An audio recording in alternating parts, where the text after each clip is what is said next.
Another country we should talk about, which many people do not know, is Spain.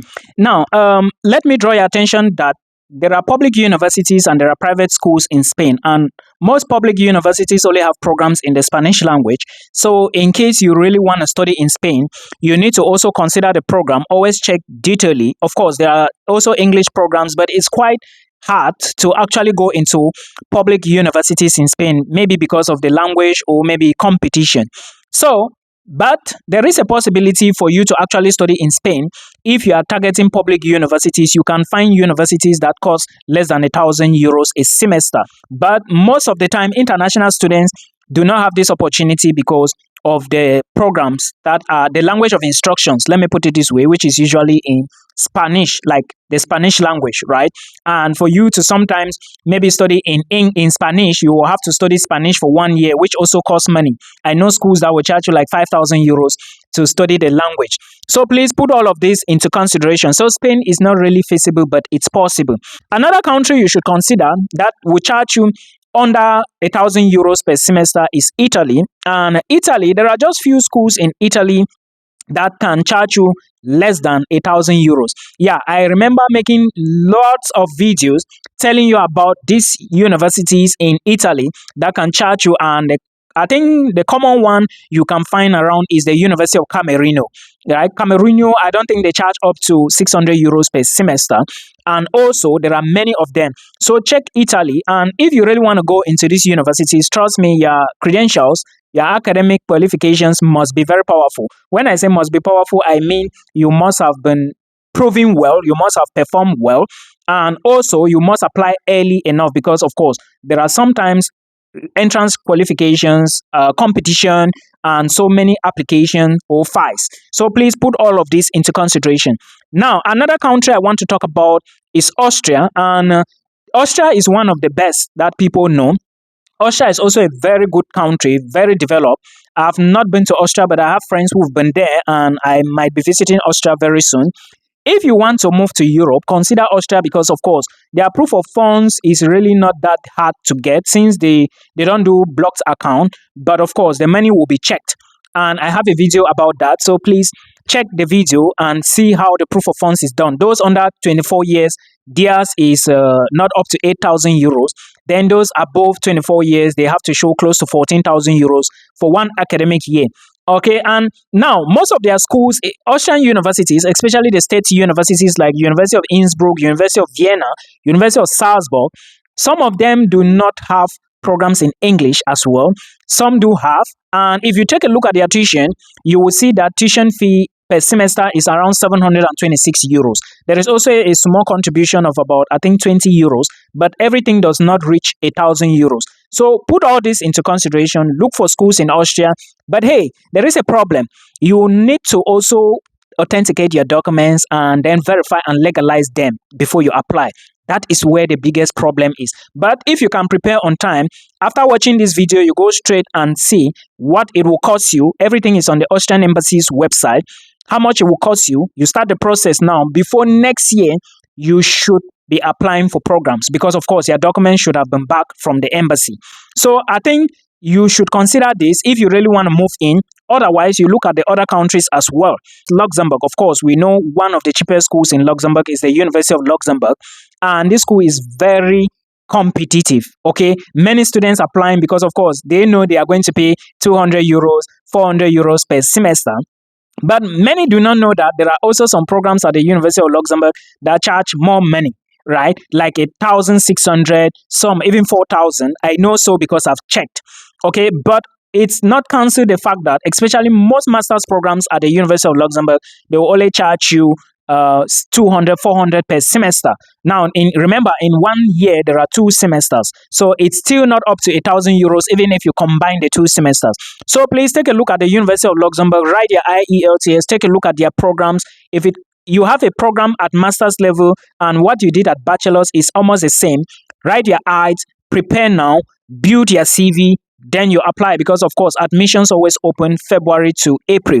you prepare and apply next year, and also prepare for Iceland, prepare for Germany, prepare for France, prepare for Switzerland, prepare for Czech Republic, if you think you are going to afford proof of funds. Some few universities in Slovakia and Slovenia and also Bulgaria, they do not charge up to this money, 1,000 euros, but the process is daunting, and of course you also need to do this notification like authentication and verification of documents. So verify all these things. Remember, I said tuition fee, I didn't say it's a scholarship. Most people do not know the difference between paying tuition, paying cheap tuition, and a scholarship. A scholarship is either partial funded or fully funded. And now partial funding means they might be paying your tuition without feeding you or maybe providing for insurance and accommodation.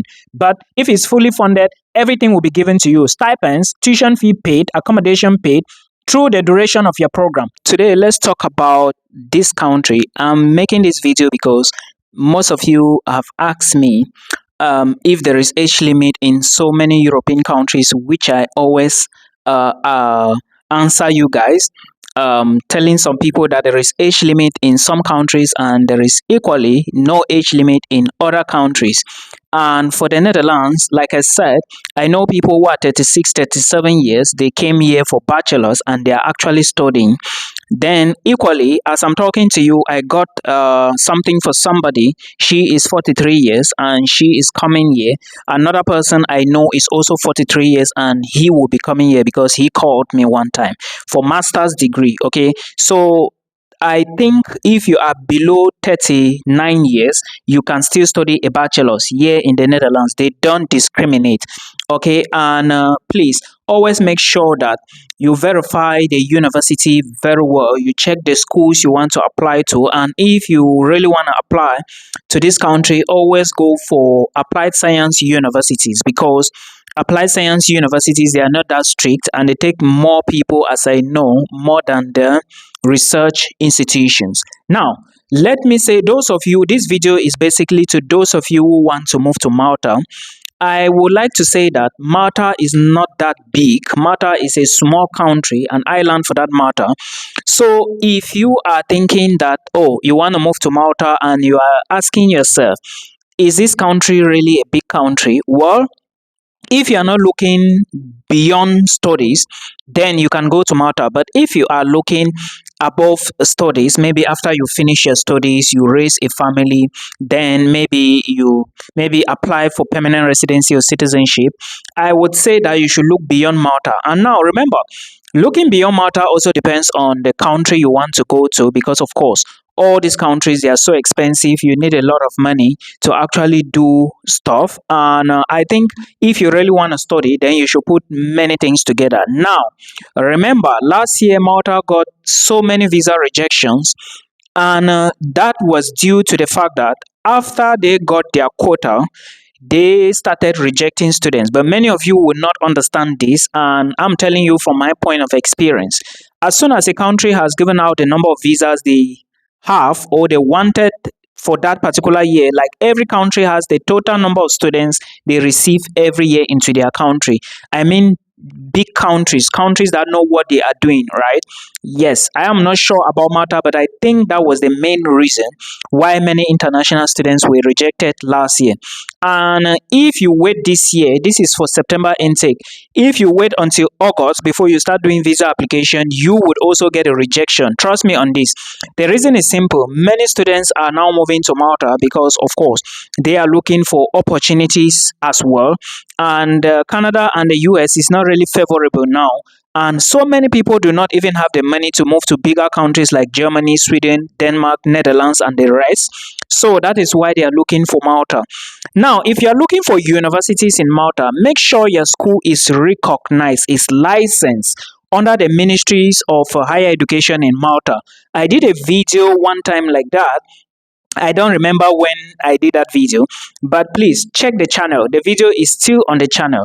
Check the channel and see the list of universities and also how to check if a university is recognized or not. Please verify. It is so important that you check this. Now, remember, there is one document you need to also write. It's more or less like a motivation letter. It's called a reference letter. You need to address this letter and address it why you want to move to Malta, why you are moving to the program, why are you choosing Malta over the other countries, and why did you choose that particular program?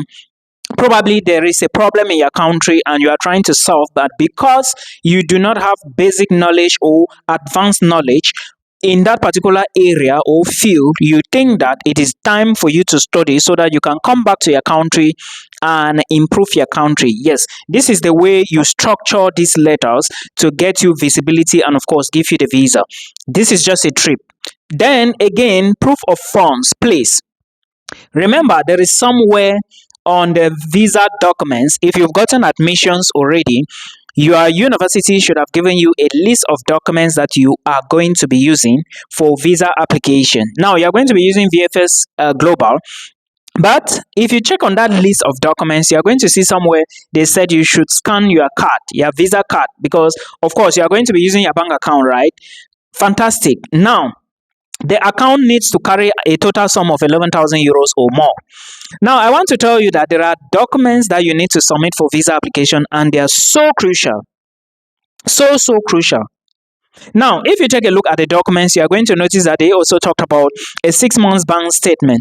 A 6 months bank statement here does not mean that you should open an account today, leave it down for 5 months without no deposit, no withdrawals. Then when it's time for your visa application to Malta, you go and drop money in the account, and then you run and go and print it. That is, they call it bulk deposit. You have not been using the account. The account has been dormant and not active. Out of a sudden, it became active. You are telling the visa officer that you did not have to actually have the money, and this money must be 11,000 euros. Build your account slowly, so that at the end of the day you shouldn't be fighting to get a visa because you actually submitted documents which do not correspond. Please avoid all of that. We have talked about how much you need for the proof of funds, and I also want to draw your attention to this. Before you apply to a university in Malta, remember that Milton always said that, or have said that, universities in Malta are government and private. The two government universities in Malta are MCAS and the University of Malta. If you can secure an admission in any of these schools, fantastic. But if you can't, there are other universities, private institutions that you can apply for, right? And when you get admission, they are now going to ask you to pay tuition deposit before visa application. Do not forget that some people nowadays are going to get an interview while others will not get an interview. So it is just the best thing for you to prepare yourself, brace yourself, because if at the end of the day they need you for interview, it means you have to go there and answer questions. And now, this is the trick. This interview you are going to do is not why did you choose Malta? Oh, the Malta is located a country in Europe which is located. No. Why did you choose Malta is they are trying to verify if you actually understand what you are doing. Talk about the facilities, talk about affordability, talk about the location of the institution, and why you go to your university website and also tell them that you were looking for a particular program that focuses more on that thing that you are going to see on your school website or program website. Then you check countries like Italy, Spain, and all the rest. You never found anything. And you saw it in Malta. That is one of the reasons why you choose the program, because your country is actually having a problem, and you think if you study this particular thing, it will help you employ more people in your own hospital, or it's going to help your country somehow, because you as a professional now, you are going to be working with them as well, while also trying to establish your own business to employ more people. This is the technique. This is the only technique. You need to draft it. See, Malta is now more, I think it's more than Canada now when it comes to visa application. I'm not here to tell you things, to sugarcoat things for you. I'm here to tell you that if you do not go hard, you cannot get results. Okay, so please put that into consideration. Interview questions, very important. I've talked about recognitions and all the rest. Your documents that you are submitting to the embassy are very important. Remember, you need a flight itinerary. You also need a hotel booking. If your university is not offering you a stay place or maybe accommodation, then you have to book a hotel. Okay, and when you book the hotel, I think you have to book for the first 14 days. It all depends on the institution. Of course, they are going to give you the details. Then also understand that insurance is the 30,000 euros. Now, this 30,000 euros you are not paying the 30,000 euros to any insurance company. 30,000 is the premium version.